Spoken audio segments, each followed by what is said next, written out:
బాబాయ్ దా సిట్టింగ్ వేద్దాం.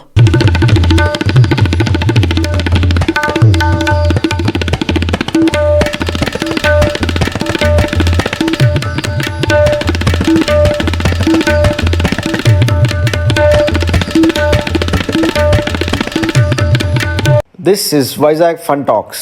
It's not a podcast, it's a fun cast. Hello and welcome to another episode of Vizag Fun Talks. Hello everyone. చాలా చాలా రోజులకి hi శిరీష్క. Hi మన India Bangladesh test series వచ్చింది, అందుకే మనం మళ్ళీ కలిసాం. Yes so excited. మన ఫస్ట్ మాట్లాడాల్సింది ఏంటంటే, నాకు ఈ పిచ్ సీమ్ ఫ్రెండ్లీగా తయారు చేస్తారు చెన్నైలో. అది కూడా ఫస్ట్ మార్నింగ్ మన వాళ్ళు అందరూ ప్యాకప్ అయిపోయారు. అశ్విన్ జడేజా ఆడపోయి ఉంటే మ్యాచ్ తేడా అయిపోతుంది. అవును it's a very good sign. మన వాళ్ళు ఇబ్బంది పడినా కూడా బట్ పర్లేదు, అంటే సీమ్ ఫ్రెండ్లీ పిచ్ లా కనబడింది. కరెక్ట్. I like it. కానీ నాకు ఎందుకో ఏదో పాలిటిక్స్ ఉంది బిహైండ్ అనిపిస్తుంది. ఎందుకంటే మన చెన్నైలో ఎంత సీమ్ ఫ్రెండ్లీ పిచ్ మనకి ప్రిపేర్ చేయడం ఏంటి అనేది చాలా దారుణంగా ఉంది. ఎందుకంటే వాళ్ళ పేస్ అటాక్ ఇప్పుడు స్ట్రాంగ్ గా ఉంది కదా బంగ్లాదేశ్ కి. వాళ్ళకి ఫేవరెటిజం గా పిచ్ ఏమైనా తయారు చేసారో చెన్నై వాళ్ళు. అసలే కొంచెం తేడా గవర్నమెంట్. అలా ఏం లేదులే.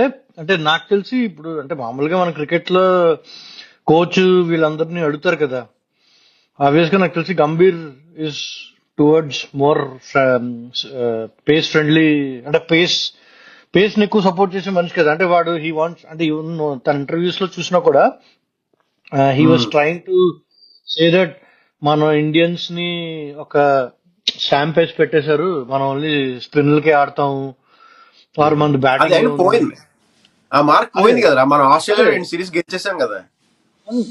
గెలిచేసిన బట్ వాడు అన్నం ఏంటంటే మన ఇండియాలో మ్యాచ్లన్నీ కూడా మనకి స్పిన్ పిచ్ల వల్ల మనం గెలిచేస్తాం, స్పిన్నర్ల వల్ల గెలుస్తాం. ఈ ఫీలింగ్ కాదు, మనకి ప్రాపర్ బౌలింగ్ స్ట్రెంగ్త్ ఉంది. We also will have our good, అంటే మనకి మంచి పేస్ బౌలర్స్ ఉన్నారు అని ప్రూవ్ చేయడానికి ఇలాంటి పిచ్లు పనికొస్తాయి. And we're also pushing that more so that we have good amount of, అంటే మన ఇండియాకి జస్ట్ ఒకదానికి కన్స్ట్రెయిన్ చేయకుండా ఒక్కదానికి బౌలింగ్ కూడా చాలా బాగుంది. బౌలర్స్ కూడా చాలా బాగా వేస్తున్నారు. వాళ్ళు బంగ్లాదేశ్ బౌలర్స్ బాగా వేశారు యాక్చువల్ గా. కండిషన్స్ కి మంచి మన డాన్స్ ఆడించారు ఇండియన్ బ్యాట్స్మెన్. అవును బాగా వేశారు. అది పర్టికులర్ గా పేరు చెప్తాను, బాగా తీశాడు, మంచి వికెట్లు తీశాడు హసన్ మహబూబ్. అవును, సన్నంగా జస్ట్ చిన్న స్మైల్ ఇస్తాడు వికెట్ పడిన తర్వాత. అది నచ్చింది వాడు అంటే బాగా వేస్తున్నాడు. అంటే అండ్ అఫ్ కోర్స్ అంటే వాళ్ళకు కూడా ఇట్ ఫీల్స్ లైక్ వాడు ఇండియా మ్యాచ్ తీసారంటే it's an achievement for them also. అవునవును, ఇండియాలో తీసారా బయట తీసారా అని కాకపోయినా ఇండియన్ టీం కొంచెం మంచి స్ట్రాంగ్ టీం కదా. మన టెస్ట్ లో కూడా చాలా మంచి టీం ఉంది. అండ్ మన టీం మీద వాళ్ళు బాగా పర్ఫార్మ్ చేయడం వాళ్ళకి బాగుంటుంది. అవునవును, వాళ్ళు అసలే పాకిస్తాన్ లో 2-0 గెలిచి వచ్చారు కదా, కొంచెం హైలో ఉన్నారు. అది కూడా ఆ హైలో కూడా ఉన్నారు వాళ్ళు. ఎస్, నేను యాక్చువల్ గా నువ్వు అన్నదానికన్నా నేను అనుకున్నది ఏంటంటే, వీళ్ళు గంభీర్ ని వీళ్ళని అడగకుండా డైరెక్ట్ గా సీమ్ ఫ్రెండ్లీ పిచ్ తయారు చేస్తారు అక్కడ చెన్నై క్రికెటర్స్ అని అనుకున్నాను నేను. ఏమో అవ్వచ్చు, బట్ లేదంటే అసలు వీళ్ళు గేమ్ లో ఉండపోతారు కదా. ఇప్పుడు సీమ్ ఫ్రెండ్లీ చేయకపోతే బంగ్లాదేశ్ అసలు గేమ్ లో ఛాన్సే లేదు. ఇంకా కాన్పూర్ అయితే మీకేం సీమ్ ఫ్రెండ్లీ ఉండదు నాకు తెలిసి. కానీ వికెట్స్ పడడం, ఫైట్ బ్యాక్ ఇవ్వడం, జడేజా, అశ్విన్ ఈ మధ్య బాగా ఫ్రీక్వెంట్ అయిపోయింది. టాప్ ఆర్డర్ బాగా పడిపోవడం, వీళ్ళు బాగా రెస్క్యూ చేయడం ఈ మధ్య చాలా ఎక్కువ చూస్తున్నాం. అంటే లోవర్ ఆర్డర్ ఎక్కువ ఆడుతున్నారు మనకి టాప్ ఆర్డర్ కన్నా. But it's good for us. మనకి కూడా 10th బ్యాట్స్మెన్ వరకు రిలై అవ్వచ్చు అన్న ఫీలింగ్ వస్తుంది. కానీ టాప్ ఆర్డర్ ఆడాలి కదా. టాప్ ఆర్డర్ ఆడతారు, ఏముంది ఒక మ్యాచ్ లో ఫెయిల్ అయిపోయినంత మాత్రం పోయినట్టేం కాదు కదా. అంటే ఇది రెగ్యులర్ గా అవుతుంది టెస్ట్ లో. ఇండియాలో మన టాప్ ఆర్డర్ చాలా రెగ్యులర్ గా యావరేజ్ తక్కువ ఉంటున్నది, 30 అలా ఉంటున్నది మ్యాక్స్.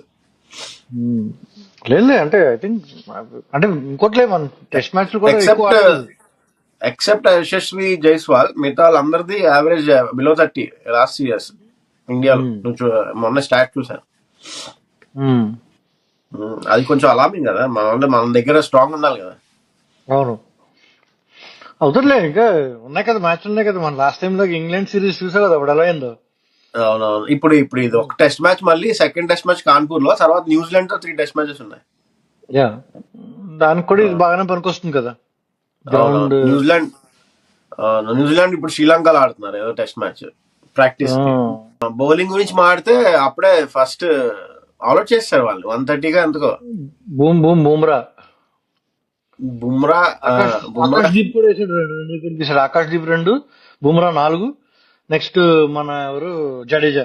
జడేజా కూడా ఇంకో రెండు అనుకుంటాను, జడేజా. 2 తీసాడు. అవును, ఆకాష్ దీప్ ఎవరు? నేను ఈ మధ్య ఎప్పుడు చూడలేదు. ఆ మధ్యలో ఆడాడు కదా, ఆ మధ్యలో ఆడాడు. మనం అనుకునే అమ్మాయి అంటే సారీ, ఆకాష్ దీప్ మంచి బౌలరే. ఎక్కడ నువ్వు అంటుంది వేరే ఎం తో స్టార్ట్ అవుతుంది పేరు, అతను అనుకుంటున్నావు నువ్వు. ఒక టెస్ట్ మ్యాచ్ ఆడి లేదు, తీసేసారు. అతను వేరు, అతను హర్ష్. ఆ, అతని పేరు ఏదో మర్చిపోయాను రా. ఈయన ఆకాష్ దీప్ కూడా మంచి బౌలరే, లాస్ట్ టైం కూడా బాగానే వేసాడు బౌలర్. మనం టెస్ట్ మ్యాచ్ ఆడా. ఇండియన్ సిరీస్ లో ఒకళ్ళు అనుకున్నాను రా, అరే వేస్ట్ రా బాబు మనిషి మనోడే. ఎం తో స్టార్ట్ అవుతుంది పేరు.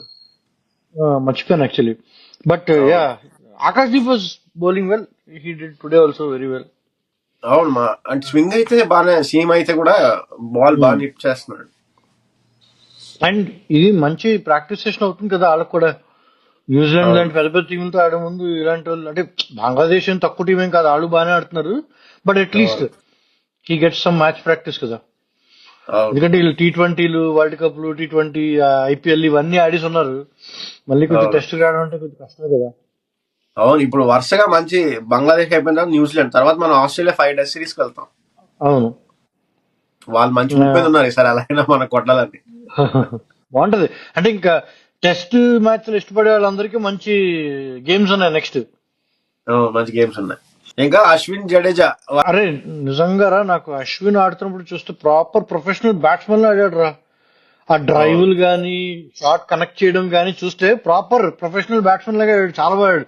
అంటే నాకు ఆ మ్యాచ్ లో చూసి, నేను పెద్దగా క్రికెట్ ఏం ఆడడం మన డిస్ట్రిక్ట్ లెవెల్ తప్ప నేను అంతగా ఆడలేదు. అంటే నీకు హోమ్ గ్రౌండ్ అడ్వాంటేజ్ ఏముంటుందబ్బా అనుకున్నాను కానీ, అంటే మనం పార్కుల్లో వీటిలో ఆడినప్పుడు, మన గ్రౌండ్ లో ఆడినప్పుడు మనం కొంచెం కంఫర్ట్ లెవెల్లో ఆడతాం. బట్ అంటే అంత పెద్ద లెవెల్లో ఇప్పుడు అశ్విన్ హోమ్ గ్రౌండ్ కాబట్టి వాడి చెప్పాడు కదా, నేను హోమ్ గ్రౌండ్ కాబట్టి నాకు అడ్వాంటేజ్ ఉంది అంటే. అప్పుడు అనిపించింది నీకు హోమ్ గ్రౌండ్ మీద ఉన్న అడ్వాంటేజ్ తో నువ్వు ఒక మంచి బౌలర్ కూడా ఎంత ప్రొఫెషనల్ బ్యాట్స్మెన్ లా ఆడాడని. అవును, మన లాస్ట్ ఇన్నింగ్స్ కూడా 100 కొట్టాడు చెన్నైలో. అవును, అవును. అండ్ ఇంగ్లాండ్ మీద. జడేజా యాజ్ యూజువల్, నాకు తెలిసి జడేజా ఏమనిపించిందంటే, మనోడు T20 నుంచి రిటైర్ అయిపోయాడు కదా. సో T20 నుంచి రిటైర్ అయిపోయాడా? ఓకే. అదే same match when Rohit Sharma, Kohli అయిపోయిన మ్యాచ్ లోనే వాడు కూడా, అంటే హీ రిటైర్డ్. అంటే తన రిటైర్మెంట్ కొంచెం లేట్ గా అనౌన్స్ చేశాడు. But he also that was his last match. So నాకేమనిపించిందంటే, ఆ, జడేజా ఆ దాహం ఈ మ్యాచ్ లో తీసుకురానిపించింది. బట్ షాట్లు గానీ అవి చూసా కదా ఎంత బాగా చూడ. అది టెస్ట్ షాట్లో లేవు, T20 షాట్లో బాగా ఆడాడు, చాలా బాగా ఆడాడు, బాగా కనెక్ట్ చేశాడు షాట్స్. సో రిషబ్ పంత్ కూడా కొంచెం అటాకింగ్ గా ఆడాడు మధ్యలో. ఎస్, రిషబ్ పంత్ మళ్ళీ ఆ old Rishabh Pant, he's getting it back. I'm really happy to look అవును, కొంచెం అస్సలు 30-40 కొట్టినా ఫాస్ట్ గా కొడుతున్నాడు, కొంచెం చాలా అటాకింగ్ గా బాగా అంటే ఆడుతున్నాడు. అగ్రెసివ్ గా ఆడుతున్నాడు. అవును. And Yashasvi Jaiswal, like is super sweet. అంటే అసలు కంప్లీట్లీ ఇంప్రెస్డ్ తన ప్లే తో. చాలా బాగా ఆడుతున్నాడు, చాలా అగ్రెసివ్ యశస్వి గా జైస్వాల్ అంటే గుర్తొచ్చింది నాకు, మళ్ళీ కేఎల్ రాహుల్ టీమ్ లోకి వచ్చాడు రా. కేఎల్ రాహుల్ వచ్చాడు, ఆడు పాపం షార్ట్ లెగ్ క్యాచ్ ఇచ్చి అవుట్ అయిపోయాడు first innings. First innings 16, sorry sorry. చాలా బాధేసింది అవుట్ అయిపోయేసరికి. కానీ సర్ఫరాజ్ ఖాన్ కూర్చోబెట్టేశారు రా లాస్ట్ టైం. ఇంకా మ్యాచ్ గుర్తుందా నీకు? ఇంగ్లాండ్ లో యాక్చువల్ గా కేఎల్ రాహుల్ కూర్చోబెట్టి సర్ఫరాజ్ సర్ఫరాజ్ ఆడాడు. అవును, correct. He played very well, correct. మరి మా పాపం మళ్ళీ వాడిని కూర్చోబెట్టి వింది భలే. కేఎల్ రాహుల్ మాత్రం ఏ మాట ఆ మాట, ఎలా అలా టీమ్ లో దూరిపోతాడు. అంటే మరి స్టాండర్డ్ ప్లేయర్ కదరా, అందుకని of course last time performance బాగాలేదు కాబట్టి తీశారు, I agree. But we should give him chance, he's next future of India. అంటే కేఎల్ రాహుల్ అంటే of course he'll take the shoes of some senior player కదా. ఇప్పుడు age ఎంత కేఎల్ రాహుల్ ఒకసారి చూడు. Rahul I think he's around some 32, 33. అవును, ఇంకా almost అయిపోయినట్టే కదా 32 అంటే 32 ఇయర్స్. 92 కేఎల్ రాహుల్ కింద మనకన్నా. 32 years, మరి అంతే కదా. Is like next senior only in the team. Next సీనియరే. ఏమో మరి. హార్దిక్ పాండ్యా కూడా కేఎల్ రాహుల్ కన్నా చిన్నోడే. ఆ, అవునులే. 30 హార్దిక్ పాండ్యా 30 అనుకుంటాను. So okay, he obviously has a big shoes to play to fill. అందుకు ఉంచుతున్నారంటావా? అంతే కదా, అంటే స్టాండర్డ్ ప్లేయర్ కదరా. కానీ Perform పర్ఫార్మెన్స్ చేయలేదు. రావట్లేదు కదా కేఎల్ రాహుల్. పర్ఫార్మెన్సెస్ రావట్లేదు. He was having a very bad time, but at least అంటే he can be relied on. నా ఫీలింగ్ ఏంటంటే, అంటే నాకు లాస్ట్ టైం చాలా కోపం వచ్చింది, ఇందుకు మనిషి ఏం ఆడట్లేదు అసలు, ఇన్ని ఛాన్స్ ఇచ్చినా కూడా ఆడట్లేదు, యంగ్స్టర్స్ వచ్చేస్తున్నారని. బట్ అంటే నాకు ఫీలింగ్ ఏంటంటే, ఇప్పుడు విరాట్ కోహ్లీ, రోహిత్ శర్మ వీళ్ళిద్దరు వెళ్ళిపోయారు అనుకో, అంటే వాళ్ళు ఎప్పుడప్పుడే వెళ్ళరు టెస్ట్ నుంచి, బట్ అట్లీస్ట్ మనకి నెక్స్ట్ బెంచ్ స్ట్రెంత్ లా ఉండాలి కదా, నెక్స్ట్ సీనియర్ ఒక నాకు 4-5 years.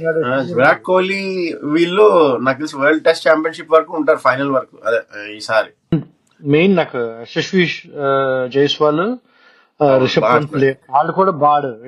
ఇద్దరు అగ్రెసివ్ గా ఒకటి తర్వాత ఒకడు కొట్టుకుంటూ వెళ్ళిపోయారు వాళ్ళు, కండిషన్స్ తీసుకుని. వికెట్ పడ్డా కూడా. వికెట్ పడ్డా కూడా యశస్వి జైస్వాల్ అన్నాడు కదా, ఎలా ఉంది ఆడడం అంటే, నాకు టీమ్ లో ఇచ్చిన బాధ్యతని ఆడడం ఇంపార్టెంట్, నాకు అది ఆడడం వల్ల నిజంగా చాలా ఆనందంగా ఉంది అని. బాగా ఆడుతున్నాడు. But responsibility he's taking it up very well. ఇంకా గంభీర్ ఫస్ట్ టెస్ట్ సిరీస్ అనుకుంటా కోచ్ గా. ఎస్ చూడాలి తను ఎలా డిసిషన్స్ తీసుకుంటాడు. ఎక్కువ మెయిన్లీ టీమ్ సెలెక్షన్ మీదే కదా ఆధారపడి ఉంటుంది కోచ్ అంటే. అండ్ అంటే మరి ఈ టాక్స్ అన్ని ఇవి రూమర్స్ లేకపోతే నిజమో తెలియదు కానీ, that he's very firm in making sure every player is playing the match instead of deciding on whether it's an easy team or, అంటే చిన్న టీమ్ పెద్ద టీమ్ అని కాకుండా. ఇప్పుడు మన మామూలు సీనియర్స్ రెస్ట్ చేసేవారు కదా, కోహ్లీని, రోహిత్ ని, అండ్ హీఈస్ అగైన్స్ దట్ అని అంటున్నారు. చాలా సార్లు చదివాం, అది అంతవరకు నిజమో తెలియదు. అలా తక్కువ అంచనా వేయకూడదు, ఏ టీం అయినా మంచి క్రికెట్ ఆడాల్సిందే, చిన్న టీమ్ గా తీసుకోకూడదు అని. That attitude is really good, considering having that bias లేకుండా అందరూ ఆడాలి. ఎవరికైనా they have to earn their place in the team and just not run by stats. అందుకే అందరినీ దులీప్ ట్రోఫీ ఆడిపించారు. అవును, దులీప్ ట్రోఫీ మంచిదే కదా.